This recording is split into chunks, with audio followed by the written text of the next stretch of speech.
Today, we're going to take a retrospective look at the game Alien Isolation.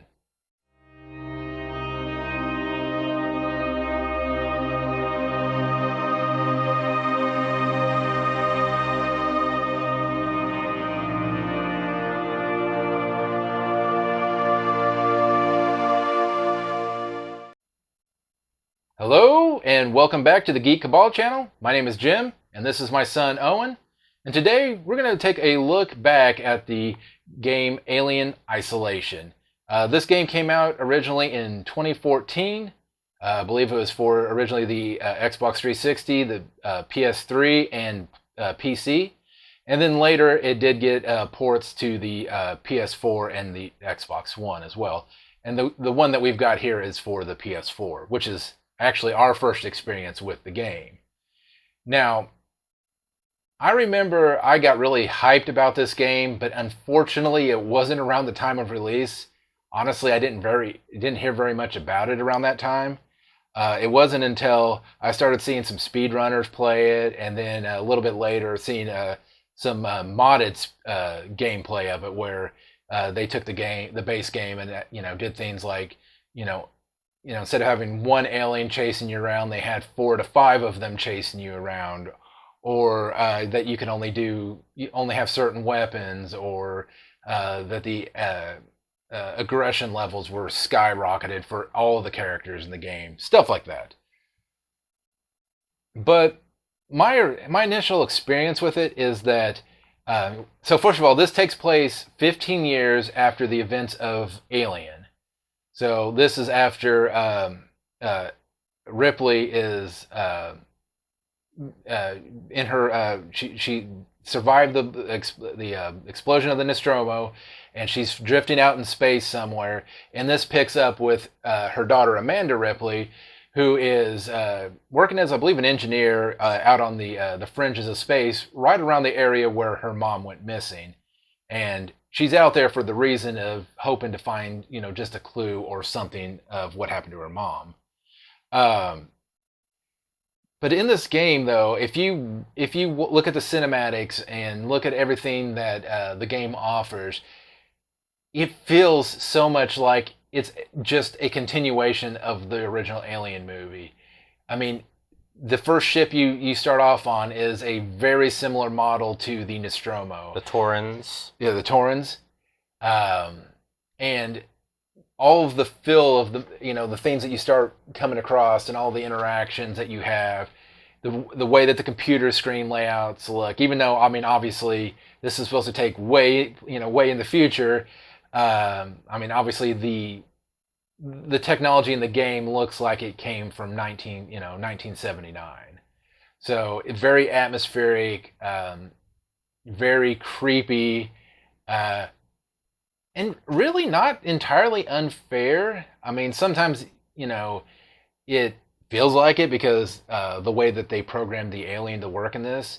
The alien has a very good AI in it.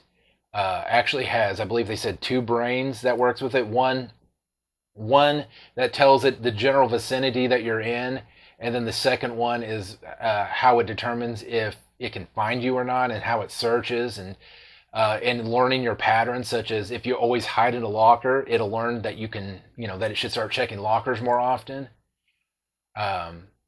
But unlike a lot of games, that come out now, normally the way to solve everything is with violence, is to shoot things and blow things up. And to a point in the game, you can do that. With the human survivors, yeah, you can shoot them. Even the androids that are in there, you can shoot them. But the alien, not so much. The gun and later flamethrower really just becomes more of a minor inconvenience to it, where it just kind of goes, hey, I'm going to go over here for a minute and then come back and kill you, kind of thing. Yes, because the developers realized if the alien was the only threat in the game, it wouldn't be very exciting, with there only being one enemy. So not only did they add human survivors with ranged weaponry, but they also added androids, or what they're referred to in the game, working Joes. So yeah, the androids are not Weyland-Yutani androids. They're actually a rival companies, and and you can obviously tell they are a inferior product to the Weyland-Yutani androids like Bishop. Um, but nonetheless, they do become a menace to you and the survivors on the Nostromo, or not the Nostromo, but the station, which is the Sevastopol. yeah, Sevastopol. So yeah, it takes place on a station, and the story originates around uh, another another ship finding the distress beacon on the. Gosh, Bobby always tells me the planet name on that. The LV. What is the planet on that?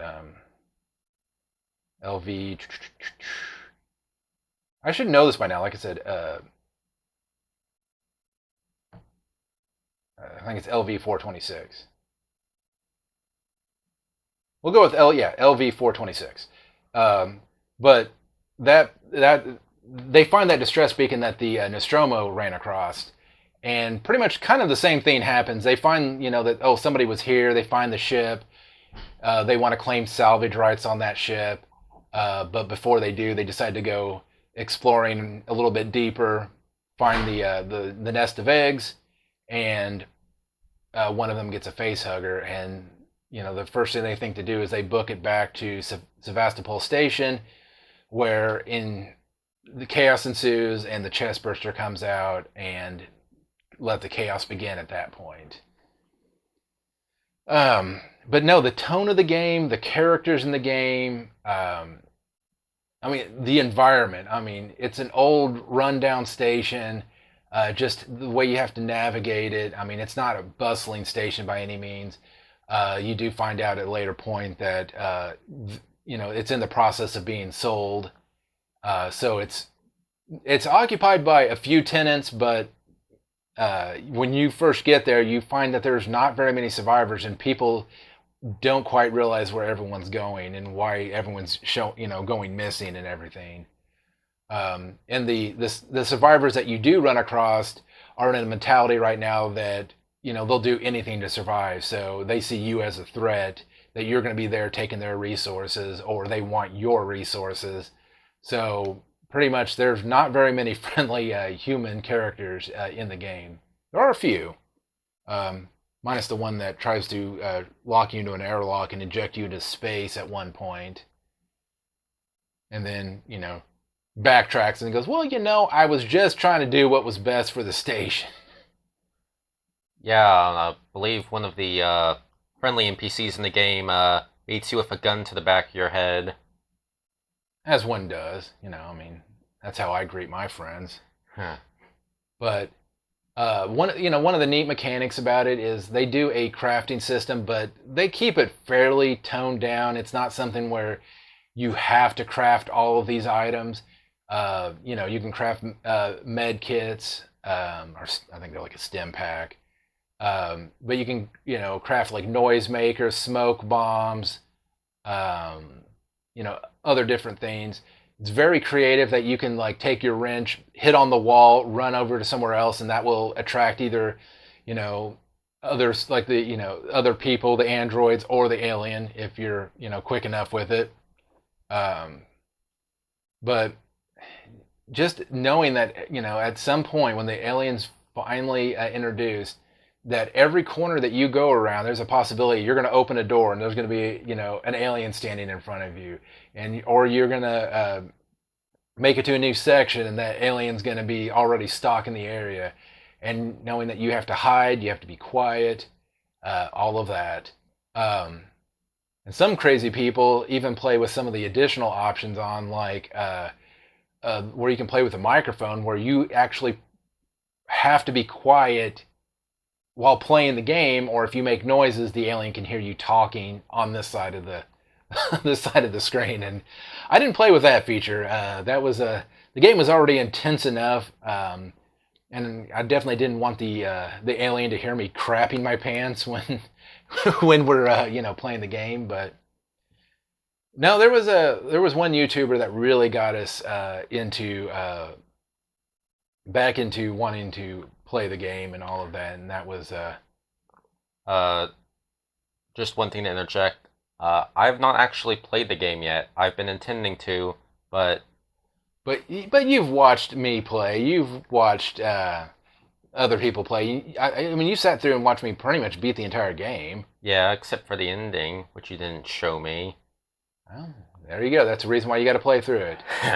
Now, in this one, and it actually comes with two expansions as well. There's one where you're actually on the Nostromo and you have to try to trap the alien within a certain section of the ship. Um, and oddly enough, I found that actually way easier than the actual game itself, because it turns out if you just walk everywhere, not run, but just walk, like there's different walks. There's like a normal walk, and then there's kind of like a crouch walk or something like that. Something like where you don't make as much noise. You can get through the entire one expansion with just walking everywhere, and the alien will never hear you, as long as you keep an eye out where it's at and you can, kind of duck off a little bit. You never actually, I don't think I ever actually stopped walking. I think there may be like one moment where you had to like wait for it to go into another room and you just walk by it on a leisurely stroll kind of thing. So, but no, I mean, honestly though, like I've never had a game that, I mean, in all honesty, the game is not. I wouldn't say it's terribly scary. I mean, yeah, there's a couple of jump scares here and there. I mean, anytime the alien gets you, I mean, pretty much if the alien gets a hold of you, there's nothing you can do. It's game over. You have to restart from your last checkpoint or last load. Um, the humans get a hold of you, or the androids get a hold of you. You do have an ability to break away, but no, I think the tension is just not knowing the next thing you're going to run into, the next thing you're going to see, or when you think you're only dealing with a alien, because obviously there's only one alien that came back. Uh, Spoilers. We're gonna be getting to some spoiler territory here. Well, and to be honest, at that point, we're given a retrospective of this, so if you if spoilers are your thing, go play the game and then come back and see if you agree with our opinions or not on that. But um, anyways, yeah, so you don't have to worry about interjecting. You could just do what you normally do. Just interrupt me and put me down. Well, before we talk about, I want to go back to the beginning of the game because you mentioned the alien being introduced. Whenever you first board the station, the alien doesn't show up until like an hour into the game. Yeah, no, because it's good in that way, because at first you don't know that. At first you're like, okay, I know I'm obviously playing an alien isolation game. There's crap happening. I don't want to make very much noise. But then you find out that, like, yeah, the first hour of the game, you're pretty much safe from it. It's not until partway through they even realize that, you see the first person get killed by an alien. But even then, it's still like, 30 minutes probably from that point where the alien finally comes out of the duct, and now that's the beginning of the alien pursuing you. But no, speaking of that, like when that alien comes down, I mean, it's so cinematic. I mean, it feels like you're watching a movie, and I mean everything. Just looking out the window and seeing, the planet that the station is orbiting. It's just unreal. I mean, and the fact that they did this in 2014, and even playing on the PS4, which I don't believe really has that much of an upgrade, still looks, just still looks amazing to this day. Um, but yeah. Anyways, so the spoiler is that you defeat the first alien that you come across by ejecting a whole entire section of the space station down into the planet below. Only to realize that when you go and have to jumpstart the generators down in the lower levels, that one alien had been very, very busy doing what it had to do to make more aliens. And you realize that that's where the rest of the crew's at. So yeah, that part was probably the scariest part, because you had to tiptoe your way through an entire nest So if you take like the whole scene from Aliens where they're trying to find where all the survivors are, and they realize that they're all bundled in one area. That's kind of what happened here. Is that whatever survivors there were, they were all bundled in one area, and now they've all become aliens themselves, and now you have to contend with all of that. So, and not only that, but you've also another plot thing is that all of the androids, just like any other alien movie, go into kill all human mode, um, and you later find out the reason why is because spoiler, the station that's up for sale had just been purchased, and the purchaser of that station happened to be a Weyland Yutani. And Weyland Yutani took their Android protocols and decided to upload them to the Working Joes, and now the Working Joes are trying to do whatever they can to preserve the station so that they can, Weyland Yutani can come in and get all of the aliens, which never works out well for anybody. But So, in a put it in a shorter phrase, crew expendable. yes, yes, yeah. At that point, they do whatever they can to keep the station. And at that, towards the end, what you're tasked to do is take the station and deorbit it into the planet below. And there's some other set pieces that happen in between then, the beginning and the end, obviously. Uh, just like anything to drag out a game, you have to go all over the station, places you shouldn't be, wanting to go because of, say, for example, the Android repair station. Yeah, you have to make a trip through that, but obviously all the androids are, hostile towards you, so that's not going to end well. But obviously there's something over there that you just got to go and do and fix and all of that. Yeah, the enemies in the game. It's not just three separate enemies you have to contend with. They will interact with each other. If one of the items you can craft, the noisemaker, if you throw it into a group of humans, you can make the alien take out the humans for you. Or one of the things I used to always do is I would stand up, let the humans see me, they would shoot at me, and immediately the alien would come out of the vents and kill them all for me. So, not always the best strategy, but and yeah, the same thing is that if there were any androids and humans around, same thing would happen. The androids would take the humans out as well. The one thing that doesn't interact at all are the aliens and the androids. That's actually incorrect. If an android sees the alien, it will comment on it. Oh yeah, well, but I mean, it doesn't. They don't fight each other. But no, yeah, the android will make comments of about the alien in there and try to determine what it is. And yeah, the alien's just like, yeah, I'm gonna leave this thing alone. I don't know what it is. I guess it just looks at it as a giant walking toaster, I guess. But no, it's the thing is that I think if this game had gotten out in front of people a little bit more, a little bit sooner, we would have already seen a sequel for this. And I know they've always had talks about there being a sequel for the game, but I mean, it's been years and no sequel yet. It definitely needs one because it definitely leaves things open that there could be,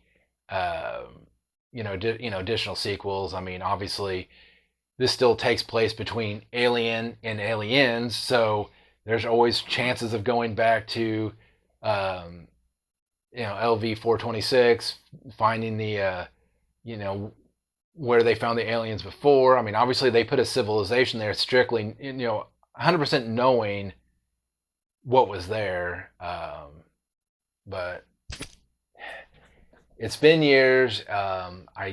I don't know if it's ever going to happen, but it's truly a game that needs one. And if nothing else, in our other Alien video, the one comment I made on it is that if they ever wanted to make a spin-off Alien movie, this is the game to base it off of. I mean, the story is good. It doesn't involve characters that you would have to, find like younger actors for. It's all new characters. Um, it would be very easy to turn into a movie, and it would be a great movie if you translated it, pretty much spot on from what's in the game. So, Well, there was a spin-off released for mobile phones. oh, Alien Blackout, I think's what it was called. Yeah. It's, yeah, that yeah, we don't count that one because it's not to say that mobile games can be bad. I mean, there are some good mobile games, but eh, that's like comparing, Arkham Asylum to Arkham Blackgate. Oh, yes, the 3DS Arkham game.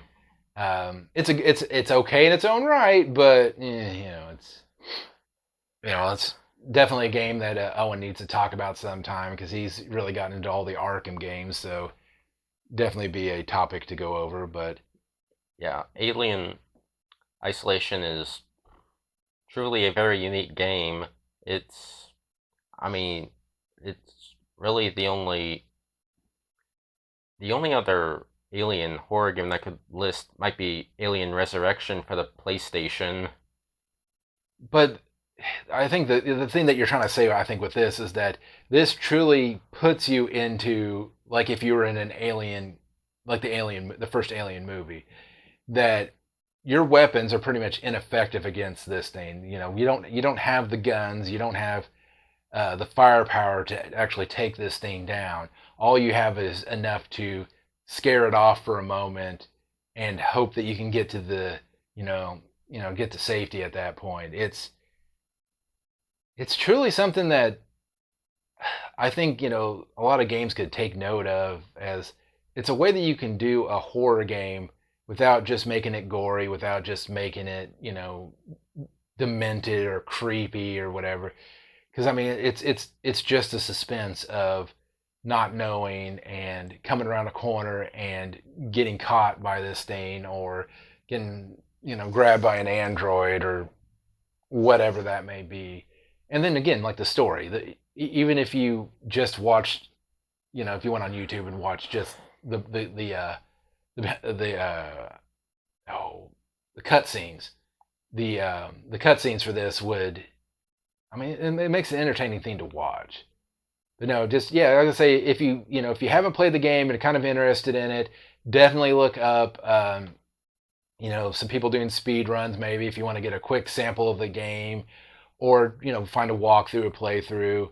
Definitely check out the people that are playing mods on the game, because if you've played the game and haven't seen the mods, like I said, the one where they play like 5 aliens, it can get a little ridiculous at times, because you have, not only do you have 5 aliens, but you have 5 alien AIs all searching for you at the same time, and it can get a little hectic at times. A little Benny Hill kind of, where they're running in place and acting goofy, and Yeah. So the gameplay is intense, the story is good, the graphics are impressive for 2014, and the sound design. Game has very good sound design. You can listen and hear the alien crawling through the vents. well, that, and like anytime stuff explodes, or if you're, yeah, just all the Elements. elements to it. And then sometimes, like, when, like, say, if you're supposed to be in the vacuum of space or whatever, everything goes quiet, because there's a couple of times where you're doing a spacewalk and it's quiet, and the only thing you're hearing is Amanda breathing in those scenes, because that's all you would be able to hear is what's in the suit. You're not going to hear stuff outside. Um, it's one of the few things that many movies get wrong about space, is that you don't hear that. You don't hear things outside in space. It's a vacuum. It's gonna be quiet. And yeah, just every set piece. I mean, obviously, with any game, there's gonna be puzzles, and some of the puzzles get a little bit annoying and tedious. But really, I mean, just all the set pieces. It just looks like somebody said, "Hey, we're gonna take the original footage from Alien and turn it into a game somehow," and that's what it is. So Yes, and Uh, as a final clip note, there is downloadable content. Obviously, the Nostromo expansion. I believe there's two different Nostromo expansions. Could be wrong on that. Yeah, yeah. There's at least two expansions for it. They both add some additional things to the gameplay. Most of them restrict the area that you're able to explore. While here you're exploring the entire station. Those you're usually on a ship of some sort, so it's a little smaller, and obviously a little tighter quarters to try to navigate with an alien on board. There's also an objective-based survival mode. Yeah. But I mean, obviously for a kid that hasn't played it, you can tell he's watched a lot of videos on it, or watched me play it. But yeah, definitely want to hear your guys' thoughts on it. If there's any other games that you'd like us to review, let us know because we definitely want to do a few more of these. I know with Owen, some of the games that I want him to be able to talk about is, like I said, the Arkham games, the Metal Gear games. He's starting to pick some of those back up and play some of those, and maybe some of the other stuff he finds on Steam. But anyways, let us know down in the comments what you think of Alien Isolation. Do you think this is a game that you'd want to pick up if you haven't already? I'm pretty sure right now the price of them is probably not very much, but just let us know. And just like all the other YouTube videos out there, do the normal stuff: the like, the comment, subscribe, turn on the bell notifications if you haven't already, so you can get more of this lovely content, us stumbling through our words, that kind of stuff. And that's it. And anything else on? Don't believe so. All right. Well, just remember, in space, no one can hear you scream.